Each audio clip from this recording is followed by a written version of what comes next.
Developing new skills takes planning and practice, and you have to plan how you're going to practice.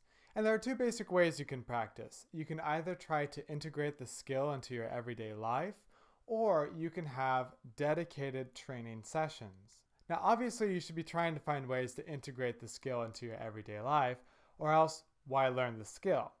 But in some cases, the amount of practice you would get would be insufficient for achieving your goals. In that case, you'll have to set aside time to focus exclusively on developing that skill. But how do you decide whether you need training?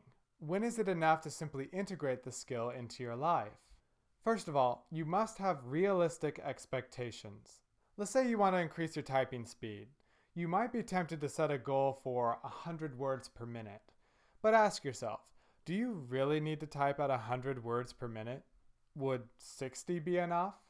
Would the benefits of typing at 100 words per minute be enough to justify the added training demands?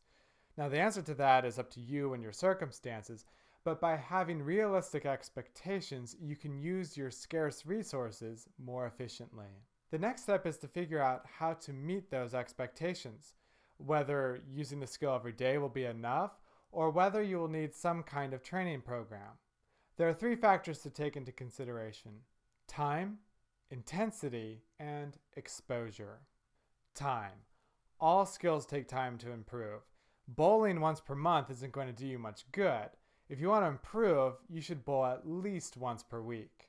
Make sure you allocate enough time to develop the skill to your expectations. But time alone is not always enough to develop a skill. Sometimes you need intensity. Intensity is the effort you exert. Let's go back to our typing example. If you're an office worker, think about all the typing you do on a daily basis. Now, you would think that with all that typing, your skills would improve rapidly. But that probably isn't the case. Well, why is that? Well, your brain likes to use the fewest resources possible, and it does that by settling into routines, what scientists refer to as automation. And most of the time, that's a good thing. It enables us to do routine tasks with minimal effort. But if you want to further improve your skills, then you're going to have to push yourself to break out of those routines. Exposure is about the diversity of your experiences. Take driving as an example. There are a lot of diverse experiences you can have as a driver.